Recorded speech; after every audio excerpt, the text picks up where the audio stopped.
What up? What up? I gotta change it up a little bit from time to time.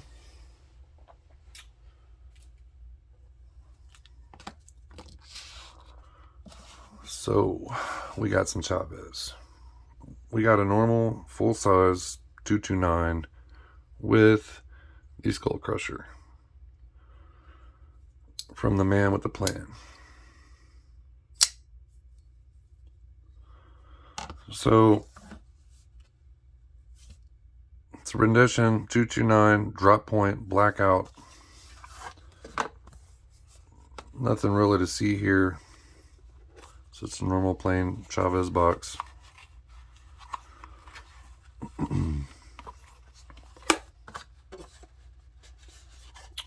I got a couple of patches.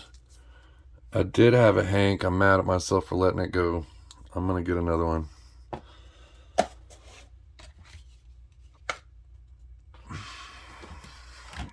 Go ahead and bust out the scale.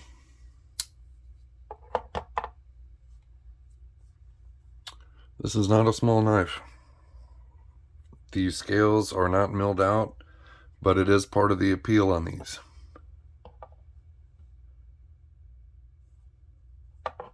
Wow, I just got two different readings somehow. So I'm getting 6.53 ounces. We got a 3.5 inch blade. We have about 3 1/3 cutting edge.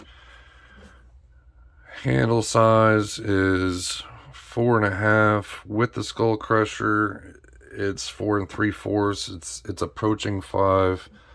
Overall length, you got 8 1/4, 8.5 with the Skull Crusher. This thing, once the detent gets inside the track, this thing is just absolute butter. I mean, it's trying to kill my thumb every time I do that. So,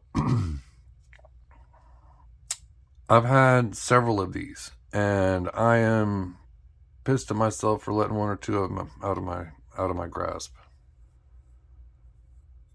Some people don't like these because of the skull clip. It's part of what Chaves is, but at the same time, I'm not buying this knife because of the clip, but I'm also not the guy that's not going to buy the knife because of the clip. I don't know.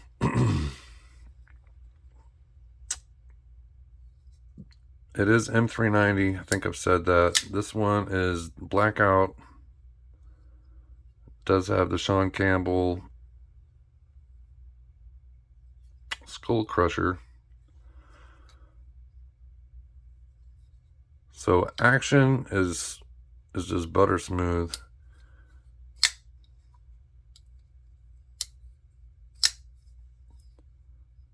Some Chaves are really stiff.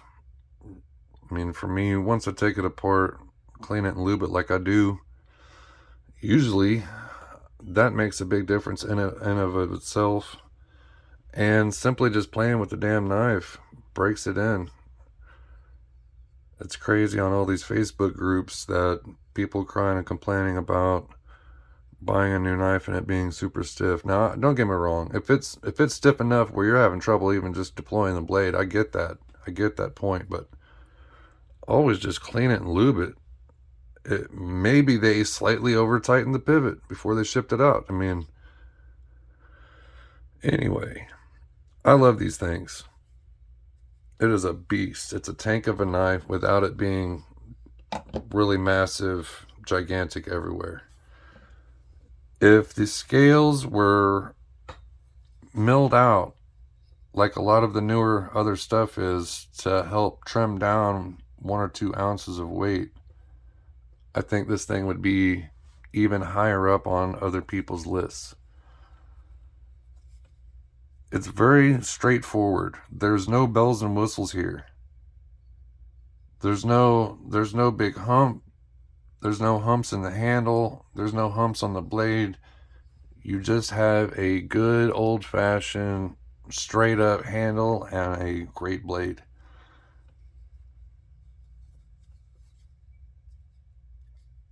And because it weighs so much, I mean, yeah, it's a badass tank of a knife.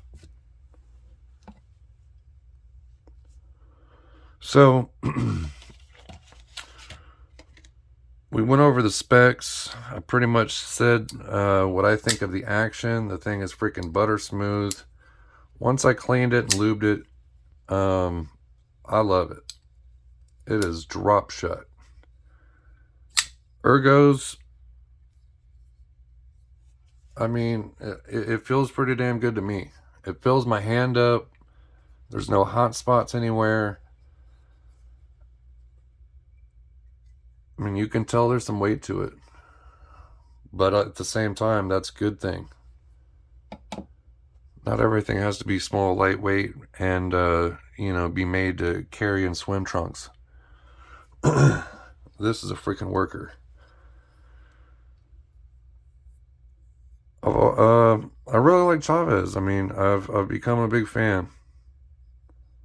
I'm really regretting not jumping on something when I had a chance to before I was deeper into the knife world than I am now.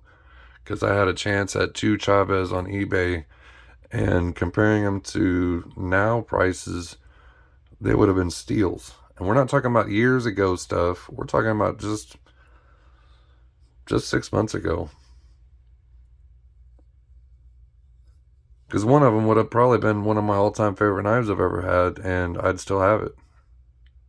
It's basically the same knife, but it was an American-made mid-tech one.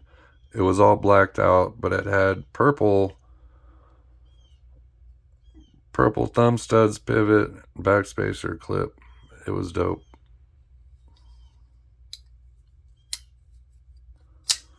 So, price. I mean, for a tank of a knife being all-time, designed from a world-renowned designer, I would say that these things going for $350, $375 retail is a good deal on it. It's comparable with basically anything else that's in that price range. Where it gets interesting is on the secondary market. Because there's not thousands of these things, the secondary market and the popularity of Chaves as a whole has really skyrocketed. So just like with the Something Obscene company, the full-size 229s are way more valuable than they were just 6 months ago.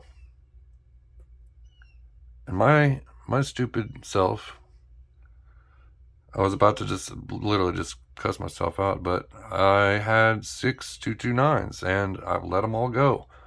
I paid more the second time around for a second Blackout. I'm not letting this one out of my grasp.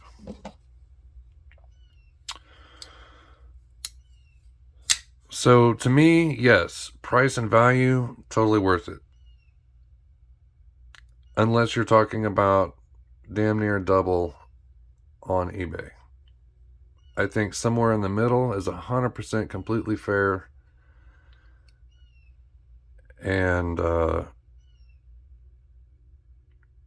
there's only 2 or 3 knives that I've ever said this about, but I wouldn't let it go for less than, actually me making profit. I would not let this go for what I paid for it. I'll put it that way. And I'll say that about this knife and my J-Cape. And probably my Demco 8020 as well. So this is a keeper.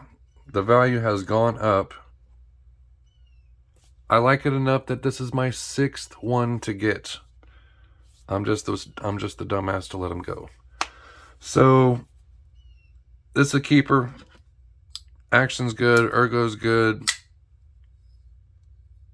The only people,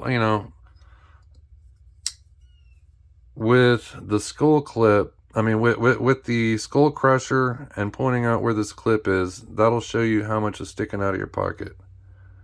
That is.